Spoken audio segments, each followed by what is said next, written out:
Se jugó la fecha número 13 en eliminatorias sudamericanas y te contamos un resumen de cada partido, cómo quedó la tabla de posiciones y el panorama para cada una de las 10 selecciones de Sudamérica en esta lucha por llegar al Mundial 2026, aquí en Gol Fantasma.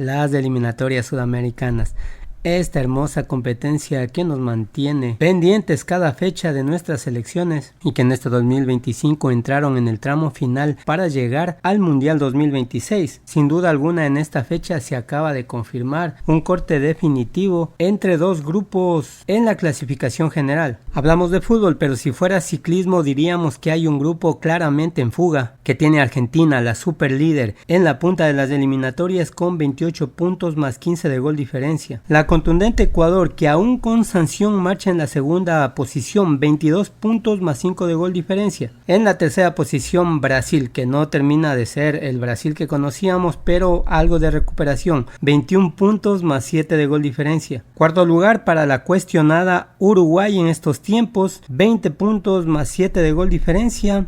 Quinto lugar Paraguay, la que está remontando estas eliminatorias, 20 puntos más 2 de gol diferencia. Y sexto lugar para la Sele, Colombia, también con cuestionamientos, con 19 puntos más 4. Hasta ahí el grupo de escapada. Y luego viene un grupo colista de 4 equipos que van a pelear por ese cupo de repechaje. Séptimo lugar Bolivia, 13 puntos menos 16. Octavo lugar Venezuela, 12 puntos menos 5. Noveno lugar Perú, 10 puntos menos 10. Y cerrando las eliminatorias, décima Chile, 9 puntos menos 12 de gol diferencia. Y jugadas estas 13 fechas, las eliminatorias nos dejan estos detalles. La selección más ganadora de este proceso eliminatorio es Argentina, 9 victorias. Y del otro lado, las menos ganadoras son Venezuela, Perú y Chile con 2 victorias únicamente.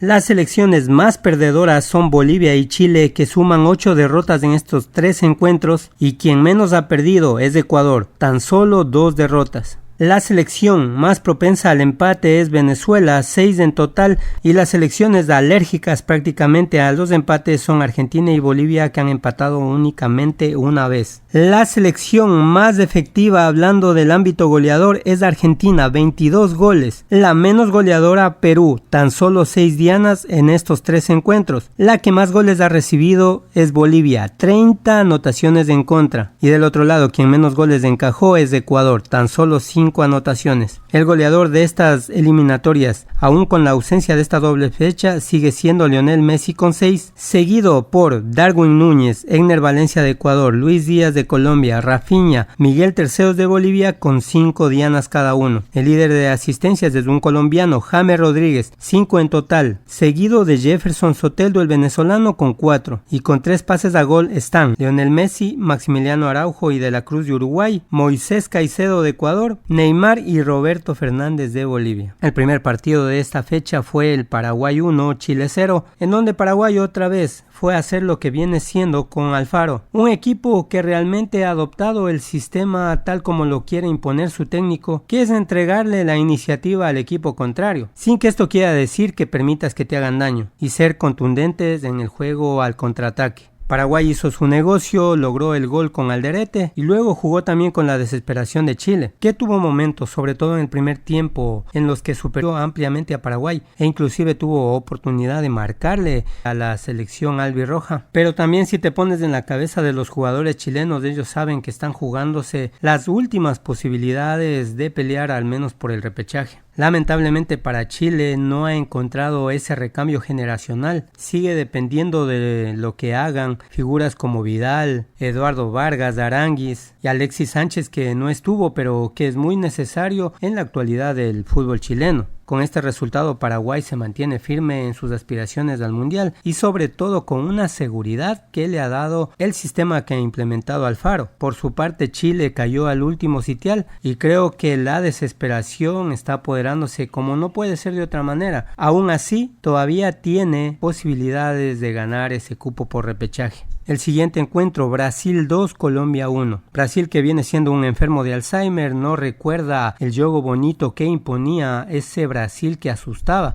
que además de gustar con su juego, también era un peligro constante. Hoy en día las selecciones en general saben que a Brasil se le puede sacar puntos incluso venciéndole. Hay desazón en la hinchada brasileña, producto de eso tú observas algo que muy pocas veces se veía con seleccionados o tal vez nunca se vio con seleccionados anteriores de Brasil, que son silbatinas en sus propios estadios, que también son estadios semi vacíos, porque esta selección no encanta, no fascina. Y lo mismo de siempre, necesita de sus figuras individuales, de un Rafinha, de un Vinicius, de un Rodrigo, para que puedan sacar a flote. Colectivamente no termina de convencer Brasil, aún así logró esta victoria. Del otro lado, Colombia, y un resultado que suma una nueva decepción para su hinchada. Entiendo a los colombianos de ese mal sabor de boca que ya vienen en estos últimos 3 encuentros. Y esta película ya lo habían visto los jugadores y la hinchada colombiana, de ver que al final del encuentro te arrebatan el punto que te estaba llevando. Hay muchos cuestionamientos a Lorenzo, especialmente por la presencia de John Córdoba. Veremos cómo le va. Yo creo que será oportunidad para que juegue John Hader Durán. Aún así, a mi parecer, Colombia tiene bastante fútbol. Lamentablemente no ha sabido cerrar los partidos, y esto en lo anímico es un bache tremendo, es un bajón que sin duda va entrando también en la cabeza de los jugadores colombianos. Y obviamente no solo para los colombianos, sino para muchos aficionados al fútbol, viene la pregunta si en la Copa América vimos el techo de esta selección colombiana. En este partido también se dio un hecho singular. Primero, alarma por ese choque de Davinson Sánchez con Alisson, el arquero de Brasil, y luego la polémica que se originó en base a esto, ya que se produjeron 7 cambios por Brasil, y en redes sociales enseguida se empezó a mencionar que Colombia debía reclamar esos puntos, pero luego se confirmó que todo era lícito, que es una regla rara, se debe decir, pero en caso de que 2 jugadores sufran contusiones, ambos equipos tienen derecho a 2 cambios extra. Con este triunfo, al menos por resultados, Brasil se acomoda en la tercera posición,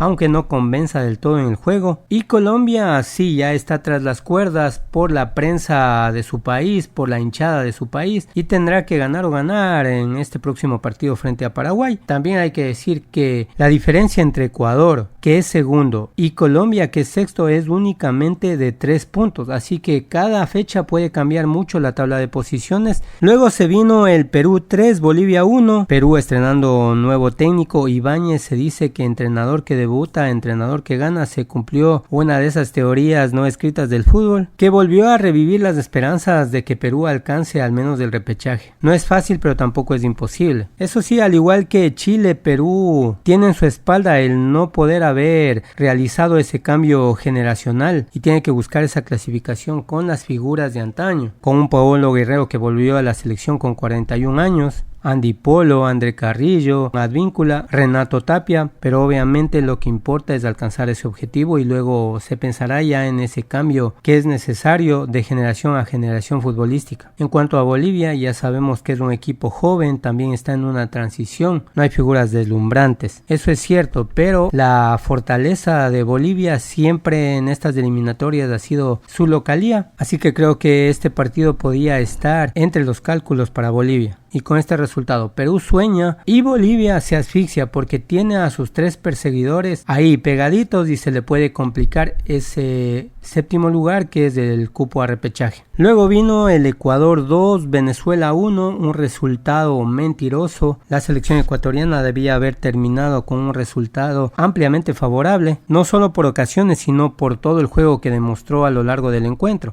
Parece que ya se está consolidando un estilo que permita identificar a la selección ecuatoriana. Sin embargo, falta ser más eficaz, porque en este partido, de una goleada que pudo ser favorable a Ecuador, se pudo haber pasado a un empate, porque ese último disparo de Jefferson Soteldo se fue apenas desviado. Así que creo que es una de las tareas pendientes de Becasese, mejorar en la definición. Pero sin embargo, Ecuador está viviendo su momento. Marcha segundo a pesar de haber empezado las eliminatorias Honduras con menos 3 puntos por sanción. Y del otro lado hay que decir, Venezuela presentó muchas variantes en el equipo por sanciones, por precauciones de jugadores que estaban amonestados, y creo que claramente Venezuela sabía que este no era el partido en esta fecha que debía ir a ganar. El partido de Venezuela es el próximo frente a la selección peruana de local, en donde si tiene que ganar igualmente si quiere seguir aspirando al Mundial 2026. Y el último encuentro de esta fecha tuvo de protagonistas a Uruguay y Argentina, ganando la albiceleste por la mínima diferencia. Fue un partido cerrado, no se puede decir que Argentina le pasó por encima, pero sí dominó la mayoría de trayectos del encuentro. En Uruguay hay muchas voces de descontento, sobre todo para Bielsa. Parecía que ya había pasado esa tormenta que desató Luis Suárez con las declaraciones, pero vuelven esos fantasmas. Otro punto a tomar en cuenta es el mal momento que vive Darwin Núñez, no solo en el Liverpool, sino también en su selección. Y hay quejas también para un jugador que sin duda es fabuloso, se entrega en su equipo, pero que justamente dicen eso, ¿no? Que Federico Valverde es uno en el Real Madrid y otro en la selección charrúa. Y Uruguay no encontró el modo de darle vuelta a este resultado. Argentina va encontrando un equilibrio y una paz al saber que pueden ser reemplazados jugadores como De Paul, como Lautaro Martínez, como Lionel Messi, y que aún con esas ausencias haya mantenido un juego bastante organizado. Vuelvo a repetir, no es que le haya pasado por encima, pero supo controlar a Uruguay en la mayoría de pasajes del encuentro. La mala noticia para Scaloni es la expulsión de Nico González. Más allá de eso, Argentina puede tomarse vacaciones, por así decirlo, marcha tranquilamente en el primer lugar y a 6 puntos del segundo, que es la selección ecuatoriana. Y por su parte Uruguay no puede dormirse más y ya se viene la fecha 14, en donde algunos partidos, porque a unos les puede permitir ya tener la clasificación oficial hacia el mundial y a otros dejarles sin chances absolutas de alcanzar siquiera el repechaje. En estas eliminatorias que para los sudamericanos nos llenan de emoción, a pesar de que haya 7 cupos, siguen siendo reñidas. Suerte para tu selección, veremos qué pasa. Gracias por ver el video, ayúdame con tu suscripción, tu like y nos vemos en la próxima.